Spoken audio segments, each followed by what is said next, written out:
Yeah, good evening everyone. So, welcome back to our class and as well as our channel. So, today in this session, we are going to discuss about one of the important social studies concept which is very important and which is very important for 10th class, 9th class, 8th class and as well as DSC. So ఇప్పుడు చెప్పుకోబోయే topic అనేది డిఎస్సితో పాటు 8th to 10thకి social స్టడీస్లో especially చాలా important అండి. So the name of the topic which we are going to discuss right now is about the historical concept అంటే history పార్టీకి సంబంధించింది. సో ఎస్పెషల్లీ ఎవరైతే ఈ డిఎస్సిస్ ప్రిపేర్ అవుతున్నారో ఈ డిఎస్సికి కానీ లేదా 8th to 10th social studies బాగా ప్రిపేర్ అవుతున్నారో సో వాళ్ళకి ఈ టాపిక్ మీద చాలా పట్టు ఉండాలండి. So topic name is about Indian National Congress. Very important concept అండి. So once again I'm going to repeat the topic name. So the topic name is Indian National Congress. So దాన్ని మనం షార్ట్కట్లో INC అని చెప్తూ ఉంటాం. Okay, INC. So INC stands for Indian National Congress. So ఇవాళ దీనికి సంబంధించినటువంటి ఒక ఇన్ఫర్మేషన్ అంటే యూజ్ఫుల్ ఇన్ఫర్మేషన్ చూద్దాం. సో ఈ ఐఎన్సి ఎప్పుడు ఫామ్ అయింది, ఎలా ఫామ్ అయింది, ఎక్కడ ఫామ్ అయింది, సో దాని యొక్క మీటింగ్స్ ఎక్కడెక్కడ జరిగాయి, సో దాని యొక్క ముఖ్య ఉద్దేశం ఏంటి, సో అందులో ఉన్నటువంటి మినిస్టర్స్ ఎవరు, సో ఎలా కలిశారు, ఎలా విడిపోయారు, సో ఇవన్నీ కూడా ఇవాళ మనం ఈ టాపిక్లో కవర్ చేద్దాం. సో ఫస్ట్ ఆఫ్ ఆల్ ఈ ఐఎన్సి అంటే ఇండియన్ నేషనల్ కాంగ్రెస్ ఒక ముఖ్య ఉద్దేశం ఏంటి, అసలు ఎందుకు ఇండియన్ నేషనల్ కాంగ్రెస్ ఫామ్ అవ్వాల్సి వచ్చింది అంటే, సో మనందరికీ తెలిసిన మెయిన్ రీజన్ ఏంటంటే బ్రిటిష్ గవర్నమెంట్ అన్నది ఇండియన్ ఎకానమీ మీద చాలా ప్రభావితం చేసిందండి. అంటే finally if you want to say that British government has created a negative impact on the Indian economy. అంటే భారతదేశ ఆర్థిక వ్యవస్థ మీద బ్రిటిష్ ప్రభుత్వం చాలా నెగిటివ్గా ఇంపాక్ట్ అనేది క్రియేట్ చేయడం జరిగింది. సో ఏ విధంగా అంటే వాళ్ళు తీసుకొచ్చినటువంటి రెవెన్యూ పాలసీస్ అవ్వచ్చు, లేదా ఈ బ్రిటిష్ గూడ్స్ ఏవైతే ఇండియాలోకి తీసుకురావడం, అలాగే ఇండియన్ గూడ్స్ని తగ్గించడం, అలాగే అధికంగా ట్యాక్స్లు వేసేయడం, రెంట్లు చేయించడం, సో అలాగే ఈ జమీందారులు కానీ ఈ నవాబులు కానీ రూలర్స్ కానీ ఎవరైతే ఉన్నారో సో వాళ్ళ దగ్గర ల్యాండ్స్ అవి లాక్కోవడం, సో బలవంతంగా వాళ్ళ నుంచి ఒప్పందాలు రాయించుకోవడం, రాజ్యాలు లాగేసుకోవడం, సో ఈ విధంగా చెప్పుకుంటూ వెళ్తే మన ఇండియన్స్కి ఒక విరక్తి పుట్టేటట్టుగా చేశారండి. సో ఫైనల్గా మన ఇండియన్ ఎకానమీని దెబ్బతీస్తూ సో బ్రిటిష్ గవర్నమెంట్ ఏం చేసింది, they want to suppress the economy of the India. So మన ఇండియన్ ఎకానమీని అనగదొక్కడానికి ట్రై చేశారు.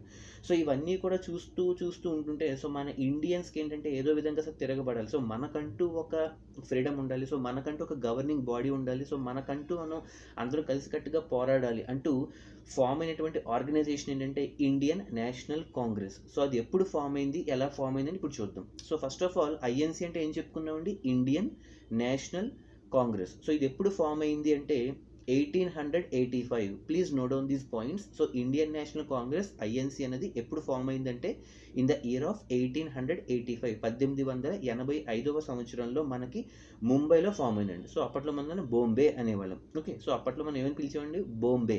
సో బొంబాయిలోని 1885లో గోకుల్ దాస్ తేజ్పాల్ సంస్కృత్ కాలేజ్లో ఫామ్ అయిందండి. సో ఎక్కడ ఫామ్ అయింది, గోకుల్ దాస్ తేజ్పాల్ సంస్కృత్ కాలేజ్ ముంబైలో, అంటే ఆ టైంలో బొంబై అనేవాళ్ళం. సో బొంబైలో గోకుల్ దాస్ తేజ్పాల్ సంస్కృత్ కాలేజ్లో 1885లో ఫామ్ అయినటువంటి బాడీయే ఇండియన్ నేషనల్ కాంగ్రెస్.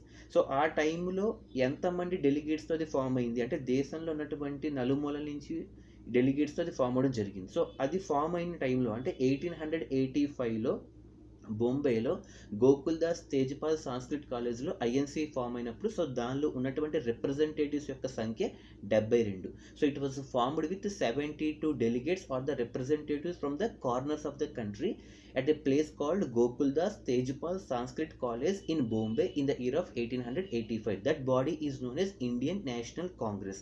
సో మరి దానికి ఫౌండర్ ఎవరు, so who is the founder of Indian National Congress. So ఈ ఐఎన్సి యొక్క ఫౌండర్ వెరీ ఇంపార్టెంట్ అండి. సో దానికి యొక్క ఫౌండర్ వచ్చి AO Hume. So A.O.Hume, HUME. So A O Hume is the founder of Indian National Congress. So once again ఇప్పటివరకు మీరు చాలా బిట్లు కవర్ అయ్యండి. సో ఒకటి ఏ ఇయర్లో ఫామ్ అయిందో చెప్పుకున్నాం, 1885. ఎక్కడ ఫామ్ అయింది, బొంబేలో ఫామ్ అయింది. ఏ ప్లేస్లో ఫామ్ అయింది అంటే గోకుల్ దాస్ తేజ్పాల్ సంస్కృత్ కాలేజ్లో ఫామ్ అయిందని చెప్పుకున్నాం. అలాగే who is the founder of INC అంటే ఇండియన్ నేషనల్ కాంగ్రెస్ యొక్క ఫౌండర్ ఎవరు అంటే ఏఓ హ్యూమ్. సో ఇక్కడికి 4 క్వశ్చన్స్ మనం కవర్ చేసుకున్నాం. అలాగే ఒక అబ్రివేషన్, ఐఎన్సి అంటే full form Indian National Congress. So ఎప్పుడైతే ఇది 1885లో ఫామ్ అయిందో, సో దానికి ఫౌండర్ ఎవరైనా చెప్పుకున్నాం, AO Hume is the founder. So ఎంతమంది రిప్రజెంటేటివ్స్తో ఫామ్ అయిందని చెప్పుకున్నాం, 72 delegates are 72 representatives from the corners of the country. So 72 మంది రిప్రజెంటేటివ్ల డెలిగేట్స్తో ఫామ్ అయినటువంటి. అయితే ఎప్పుడైతే ఇది ఫస్ట్ టైం ఫామ్ అయిందో, దీని యొక్క ఫస్ట్ మీటింగ్ ఎక్కడ జరిగింది అంటే బాంబేలోనే జరిగింది. ఎందుకంటే 1885లో ఫామ్ అయింది కాబట్టి మినిస్టర్స్ అందరూ కూడా ఫస్ట్ టైం సమావేశమైంది కూడా 1885 బాంబే. సో ఇక్కడ మనకి మీటింగ్స్ ఎక్కువగా అడుగుతుంటాడండి. సో డిఎస్సి అవ్వచ్చు లేదా ఏదైనా కాంపిటేటివ్ ఎగ్జామ్స్లో కానీ ఖచ్చితంగా మనకి ఈ డిఎస్సి పాయింట్ ఆఫ్ వ్యూలో ఈ బిట్స్ ఎక్కువ అడుగుతుంటాడు. సో ఇండియన్ నేషనల్ కాంగ్రెస్ యొక్క మొట్టమొదటి సమావేశము అంటే first meeting of Indian National Congress was commenced in 1885 at Bombay. So first meeting ఎక్కడ జరిగిందండి, బాంబేలో 1885లో జరగడం జరిగింది. ఓకే, సో దానికి ప్రెసిడెంట్ ఎవరు? So first president of Indian National Congress in 1885 at Bombay. So బాంబేలో జరిగినటువంటి meeting first president W C Banerjee. Very very very important అండి. So W C Banerjee. సో ఇక్కడ చాలామంది కన్ఫ్యూజ్ అవుతూ ఉంటారు డబ్ల్యూసి బెనర్జీకి ఏఓ హ్యూమ్కి. సో ఏఓ హ్యూమ్ అనేది ఓన్లీ ఫౌండర్ అండి. Okay, A O Hume is only the founder of Indian National Congress but not the president. But W C Banerjee అనేది ఫస్ట్ ప్రెసిడెంట్. ఓకే, సో ఈ ఐఎన్సీ తరపున మీటింగ్స్ జరుగుతాయి, అవునా కదా. ఈ ఐఎన్సీ తరపున మీటింగ్స్ జరిగినప్పుడు ఫస్ట్ మీటింగ్ అంటే 1885 ముంబైలో జరిగినప్పుడు ఫస్ట్ మీటింగ్కి ప్రెసిడెంట్ డబ్ల్యూసి బెనర్జీ, ఉమేష్ చంద్ర బెనర్జీ అంటాం. సో సెకండ్ మీటింగ్ ఎక్కడ జరిగింది, నెక్స్ట్ ఇయరే అంటే 1886లో జరిగింది. So first meeting 1885 Bombay. So దాని president W C Banerjee. So next meeting ఎక్కడ జరిగింది, 1886 కల్కటాలో జరిగిందండి. ఓకే, కలకత్తాలో జరిగింది. సో దానికి ప్రెసిడెంట్గా ఎవరు వచ్చారంటే Dadabhai Naoroji. Okay, very very important. ఈ దాదాబాయ్ నరోజీనే మనం grand old man of India అని కూడా పిలుస్తారండి. ఇది చాలా చాలా ఇంపార్టెంట్ బిట్ కూడా. Which of the following famous personalities is known as grand old man of India అని చెప్పి అడుగుతాడు Dadabhai Naoroji. So he is very much famous for his book. Okay, drain theory. So drain theory అనే ఒక book ఉంటుందండి. ఆ drain theory అనే బుక్కి ఈ దాదాబాయ్ నరోజీ అనే అతను ఆథర్ అనమాట. Is very very important. ఈ డ్రైన్ థియరీ అనే బుక్లో ఈ బ్రిటిష్ గవర్నమెంట్ ఇండియన్ ఎకానమీ మీద ఏ విధంగా ప్రభావితం చేసింది, ఇప్పుడు మనం ఇందాక ఇంట్రడక్షన్ చెప్పుకున్నాం, అవునా కదా. సో బ్రిటిష్ గవర్నమెంట్ అనేది ఈ బ్రిటిష్ గవర్నమెంట్ అనేది ఇండియన్ ఎకానమీ మీద చాలా ప్రభావితం చేసింది. కొత్త కొత్త పాలసీలు ఏవో తీసుకొచ్చింది. అధికంగా ట్యాక్స్లు, పెనాల్టీస్, ఫైన్స్, అలాగే వెట్టి ఇవన్నీ చాకరీలు చేయించడం, ల్యాండ్స్ లాగేసుకోవడం, doctrine of lapse and subsidiary alliances కింద రాయల్టీ సిస్టమ్స్ కింద డిఫరెంట్ పేర్లతో ఈ నవాబుల్ని, రూలర్ని, కామన్ పీపుల్ని, పీజెంట్స్ని చాలా ఇబ్బంది పెట్టడం. సో ఫైనల్గా చెప్పాలంటే ఒక ఇండియన్ ఎకానమీని అస్తవ్యస్తం చేసింది అనమాట. అంటే ఫైనల్గా చెప్పాలంటే బ్రిటిష్ గవర్నమెంట్ ఇండియన్ ఎకానమీని ఏ విధంగా డ్రైన్ చేసింది అనే బుక్కే మనకి డ్రైన్ థియరీ. సో దాన్ని రచించినటువంటి పర్సన్ దాదాబాయ్ నరోజీ. సో ఇతను 1886 కలకత్తాలో రెండవ మీటింగ్కి ప్రెసిడెంట్గా వచ్చారనమాట. ఫస్ట్ మీటింగ్ ఎప్పుడు జరిగిందండి, 1885 Mumbai, WC Banerjee. Second meeting ఎప్పుడు జరిగింది, 1886 కలకత్తా, దాదాబాయ్ నరోజీ సమక్షంలో జరిగింది. సో అలా చెప్పుకుంటూ వెళ్తుంటే 1885 ముంబై, 1886 కలకత్తా, 1887 చెన్నై. ఈ ఫస్ట్ 3 ప్లేసెస్ చాలా ఇంపార్టెంట్ అండి. ఖచ్చితంగా మనకి ఈ 3 ప్లేసుల్లో ఏదో ఒక మీటింగ్ అడుగుతాడు. 1885లో అయితే ముంబైలో జరిగింది డబ్ల్యూసి బెనర్జీ. సో 1886 అయితే కలకత్తాలో జరిగింది దాదాబాయ్ నరోజీ. సో అలాగే నెక్స్ట్ థర్డ్ మీటింగ్ 1887లో చెన్నైలో జరిగింది. సో 1885, 86, 87 వరుసగా 3 years 3 మీటింగ్స్ జరిగాయి అనమాట. సో అలాగా 85, 86, 87లో జరుగుతూ 1893కి వచ్చేటప్పటికి మన తెలుగు వాళ్ళ నుంచి ఒక నాయకుడు వచ్చి అక్కడ ప్రెసిడెంట్కి ఎన్నికయ్యాడండి. సో మనకి ఇండియన్ నేషనల్ కాంగ్రెస్లో ఫస్ట్ టైం ఒక తెలుగు వర్గం నుంచి ఒక నాయకుడు వచ్చారు. అతను ప్రెసిడెంట్గా ఉండడం జరిగింది. అంటే 1893లో అంటే 1893లో అంటే మేము ఇందాక ఏం చెప్పుకున్నాం, 1885లో ఫామ్ అయినని చెప్పుకున్నాం. ఆ 1885లో ఫామ్ అయినప్పుడు వరుసగా మీటింగ్స్ జరుగుతూ వచ్చాయి. 85, 86, 87, 88 అలాగా 1893కి వచ్చేటప్పటికి ఇండియన్ నేషనల్ కాంగ్రెస్ యొక్క మీటింగ్ నాగపూర్లో జరిగింది. ఆ నాగపూర్లో జరిగిన మీటింగ్కి మన తెలుగు కమ్యూనిటీ నుంచి ఒక పర్సన్ ప్రెసిడెంట్గా ఎన్నికయ్యారు. అతని పేరు పి ఆనందాచార్యులు. ఇది కూడా చాలా చాలా ఇంపార్టెంట్ అండి. సో మన తెలుగు వర్గం నుంచి ఎన్నికైనటువంటి ఏకైక ఇండియన్ నేషనల్ కాంగ్రెస్కి ఎన్నికైనటువంటి ఏకైక ప్రెసిడెంట్ ఎవరంటే పి ఆనందాచార్యులు. 1893 నాగపూర్ సమావేశంలో అతను ఎన్నికయ్యారనమాట. సో ఇలా చెప్పుకుంటూ వెళ్తే ఇండియన్ నేషనల్ కాంగ్రెస్ యొక్క సమావేశాలు, మీటింగ్స్, పర్సన్స్ వీళ్ళందరూ వస్తూ ఉంటారండి. సో ఇప్పటివరకు మనం చూసుకుంటే చాలా బిట్స్ కవర్ అయ్యాయి. సో ఫస్ట్ది ఏంటంటే grand old men of India అని ఎవరిని అంటారంటే దాదాబాయ్ నరోజీని అంటారండి. అలాగే డ్రైన్ థియరీ అనే బుక్ని ఎవరు రచించారంటే కూడా దీనికి ఆన్సర్ దాదాబాయ్ నరోజీ.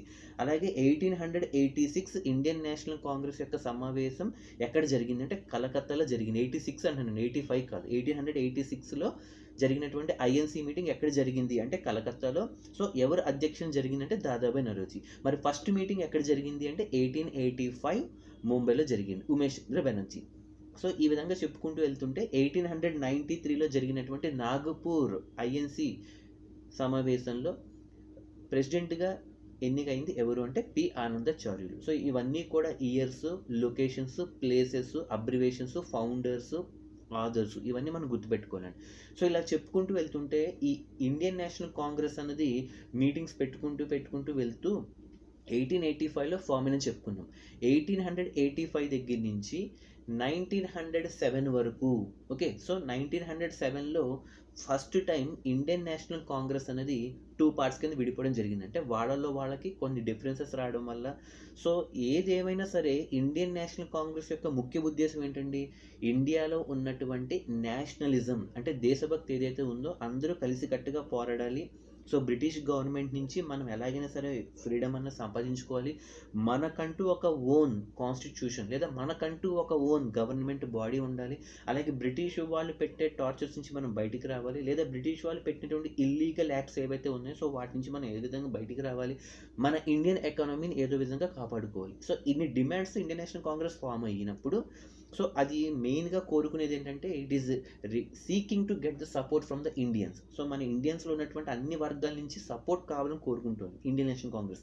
సో అలా మీటింగ్స్ పెట్టుకుంటూ వెళ్తున్నప్పుడు ఫస్ట్ టైం 1885లో ఫామ్ అయ్యి 1907 అంటే వెరీ వెరీ ఇంపార్టెంట్ అండి, 1907వ సంవత్సరంలో గుజరాత్లోని సూరత్, ఈ పేరు అందరికీ తెలుసండి. ఓకే, గుజరాత్లోని సూరత్ అనే ప్లేస్లో 1907లో గుజరాత్లోని సూరత్ అనే ప్లేస్లో జరిగినటువంటి ఇండియన్ నేషనల్ కాంగ్రెస్ యొక్క మీటింగ్ ఫస్ట్ టైం అక్కడ ఉన్నటువంటి మంత్రులు 2 వర్గాల కింద విడిపోయారు. అంటే వాళ్ళకి భేదాలు రావచ్చు, లేదా వాళ్ళకి ఏవో చిన్న డిఫరెన్సెస్ రావచ్చు. సో ఒకళ్ళేమో బ్రిటిష్ గవర్నమెంట్కి ఇంకా వైలెంట్గా వెళ్దామంటారు, కొంతమంది ఏమో వద్దని చెప్తూ ఉంటారు. సో ఈ విధంగా వాళ్ళకి చిన్న డిఫరెన్సెస్ రావచ్చు.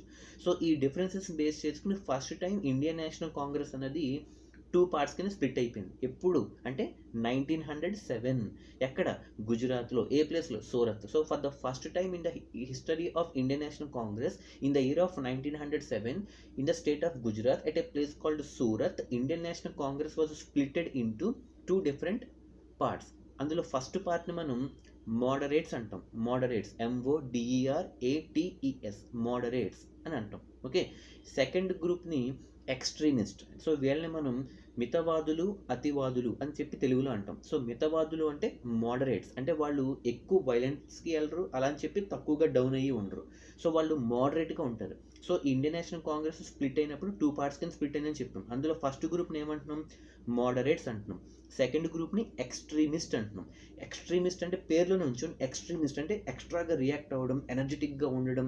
సో బ్రిటిష్ గవర్నమెంట్ అయితే ఎవరికి తగ్గాలి, సో వాళ్ళంటే మనం ఎందుకు భయపడాలి, సో మనం అగ్రెసివ్గా వెళ్దాం, వైలెంట్గా వెళ్దాం, సో అనే భావంతో వాళ్ళు ఉంటారు. ఎవరు, ఎక్స్ట్రీమిస్ట్. సో అలా కాకుండా బ్రిటిష్ గవర్నమెంట్ ఎప్పుడు గొడవలు వద్దు, సో మ్యాక్సిమం మనకి ఏమైనా సమస్యలు ఉంటే ముందు ప్రే చేద్దాం, అంటే రిక్వెస్ట్ చేద్దాం, తర్వాత పిటిషన్, కంప్లైంట్ పెడదాం, అది కూడా కుదరకపోతే ప్రొటెస్ట్ చేద్దాం. అంటే ఇక్కడ మీకు 3 P's చెప్పాను, ప్రే, పిటిషన్, ప్రొటెస్ట్. ఈ 3 P'స్ని ఫాలో అయ్యే వాళ్ళని మోడరేట్స్ అంటాం. సో మోడరేట్స్ అంటే ఎవరండి, ఎక్కువగా వైలెన్స్కి వాళ్ళు ఇష్టపడరు. అంటే ఏదైనా ఒక బ్రిటిష్ గవర్నమెంట్ మనని ఎంత టార్చర్ పెట్టినా కూడా, సో బ్రిటిష్ గవర్నమెంట్ వాళ్ళు మన ఎన్ని ఇబ్బందులు పెట్టినా కూడా, సో వాళ్ళు మ్యాక్సిమం కూల్గా డీల్ చేద్దాం, వైలెన్స్ అనేది వద్దు. అంటే సింపుల్గా చెప్పాలంటే 3 P'స్ని ఫాలో అవుతారు. 3 P's అండి. అందులో ఫస్ట్ P వచ్చి ప్రే చేద్దాం. అంటే బ్రిటిష్ గవర్నమెంట్ మనని ఎంత ఇబ్బంది పెట్టినా మన తరపున మనం ప్రే చేద్దాం, రిక్వెస్ట్ చేద్దాం, ఎప్పటికైనా మారచ్చేమో, so maybe. Second P petition, అంటే ఏదైనా మనకి ఇబ్బంది వస్తే కంప్లైంట్ రాదు, అంటే రిటర్న్ పూర్వకంగా ఒక డాక్యుమెంట్ కానీ ఏదైనా ఒక కంప్లైంట్ పెడదాం. ప్రే, పిటిషన్ అండ్ ప్రొటెస్ట్. ప్రొటెస్ట్ అంటే ఏంటి, నిరసన తెలుపుదాం, అంటే శాంతియుతంగా నిరసన చెప్దాం. అంటే ప్రే, పిటిషన్, ప్రొటెస్ట్. ఈ 3 P'స్ని ఎక్కువగా ఫాలో అయ్యే వాళ్ళని మోడరేట్స్ అంటాం. ఈ మోడరేట్స్లో ఎక్కువగా వీళ్ళే ఉంటారండి. ఎవరు, ఆర్సి దత్ కానీ, ఉమేష్ చంద్ర బెనర్జీ కానీ, దాదాబాయ్ నరోజీ కానీ. సో ఎవరైతే ఈ పెద్ద వాళ్ళు అయితే ఉంటారో వీళ్ళందరూ కూడా అంత యాక్టివ్గా పోరాడలేరు. అందుకని వీళ్ళు ఏం చేస్తున్నారు, సింపుల్గా 3 P'స్ని నమ్ముకున్నారు. ఏంటవి, ప్రే, పిటిషన్, ప్రొటెస్ట్. అంటే వీళ్ళు మ్యాక్సిమం కన్సిలేషన్కి అంటే కన్సైలేషన్ అని చెప్తుంటాం. ఈ కన్సైలేషన్కి బాగా అలవాటు పడిపోయారు. కన్సైలేషన్ అంటే ఏంటి? ఏదైనా ఒక గొడవ వచ్చినప్పుడు ఇరు వర్గాలు కూర్చుని మాట్లాడుకుంటే వాళ్ళల్లో ఉన్నటువంటి సమస్యలు తగ్గుముంటాయి. అంటే సద్దుమణిగే ఛాన్సెస్ ఉంటాయి. అంటే కాన్ఫ్రంట్గా, అంటే డైరెక్ట్గా వెళ్ళిపోయి ఫేస్ టు ఫేస్ గొడవ పడేదానికంటే, అంటే ఇన్స్టెడ్ ఆఫ్ గోయింగ్ విత్ కాన్ఫ్రంటేషన్కి వెళ్ళే బదులుగా కన్సలేషన్ చేసుకుంటే, అంటే కూర్చుని మాట్లాడుకుంటే సాల్వ్ అవుతాయి. ఏ విధంగా? ప్రే కానీ, పిటిషన్ కానీ, ప్రొటెస్ట్ కానీ, ఈ మూడింటికి ఇంపార్టెన్స్ ఇచ్చేవాళ్ళు మోడరేట్స్. సో అలా కాదు, అసలు మన దేశంలో మనం ఎందుకు రిక్వెస్ట్ చేయాలి? అది కూడా ఒక రకంగా కరెక్టే. అలా కాదు, మోడరేట్స్ చెప్పినవి ఎక్స్ట్రీమిస్ట్ నచ్చలేదు. ఎందుకంటే ఎక్స్ట్రీమిస్ట్ అంటే ఎవరు? అతివాదులు అని చెప్పాం. సో వాళ్ళకి చాలా రగులుకు పోయేది. బ్రిటిష్ గవర్నమెంట్ మనం ఎందుకు రిక్వెస్ట్ చేయాలి, మనం ఎందుకు ప్రే చేయాలి, మనం ఎందుకు పిటిషన్ పెట్టాలి, సో మనం ఎందుకు ప్రొటెస్ట్ చేయాలి, మనం వైలెంట్గా వెళ్తాం, మన దేశంలో వాళ్ళ పెత్తనం ఏంటి అంటూ వాళ్ళు అగ్రెసివ్గా వైలెంట్గా ఉండేవాళ్ళు. ఎవరు? ఎక్స్ట్రీమిస్ట్. సో ఈ విధంగా ఏంటంటే రెండు పార్టీల కింద విడిపోయింది. ఒకటి ఎక్స్ట్రీమిస్ట్, ఒకటి మోడరేట్స్. మోడరేట్స్ ఎప్పుడూ కూడా శాంతియుతంగా వెళ్తారు. అంటే ప్రే, పిటిషన్, ప్రొటెస్ట్ని బేస్ చేసుకుని కాన్ఫ్రంటేషన్కి బదులుగా కన్సీలేషన్కి వెళ్తారు. అలా కాకుండా వీళ్ళు కంప్లీట్గా ఆపోజిట్గా ఎవరు వెళ్తారు? ఎక్స్ట్రీమిస్ట్ వెళ్తారు. అంటే ఈ ప్రే, పిటిషన్, ప్రొటెస్ట్, కన్సలేషన్ ఇవన్నీ వద్దు, యాక్టివ్గా డైరెక్ట్గా అటాకే చేయాలి, వెళ్తే వైలెంట్గానే వెళ్ళాలి. దెబ్బకి బ్రిటిష్ గవర్నమెంట్ అనేది బ్యాక్ స్టెప్ వెళ్ళిపోవాలి. సో అంటే వైలెంట్గా అగ్రెసివ్గా వెళ్ళే వాళ్ళు ఎక్స్ట్రీమిస్ట్. సో వాళ్ళల్లో ఉన్నటువంటి టాప్ 3 మోస్ట్ లీడర్స్ ఎవరంటే లాల్, బాల్, పాల్. ఇది చాలా ఇంపార్టెంట్ అండి. ఎక్స్ట్రీమిస్ట్లో ఉన్నటువంటి టాప్ 3 లీడర్స్ ఎవరంటే Lala Lajpati Rai from Punjab, very very important. Lala Lajpati Rai. Bal అంటే Bala Gangadhar Tilak from Maharashtra and Bipin Chandrapal from Bengal. ఈ ముగ్గురు కూడా ఎక్స్ట్రీమిస్ట్ అనమాట. ఎక్స్ట్రీమిస్ట్ అంటే దాని ఉద్దేశం ఏంటి?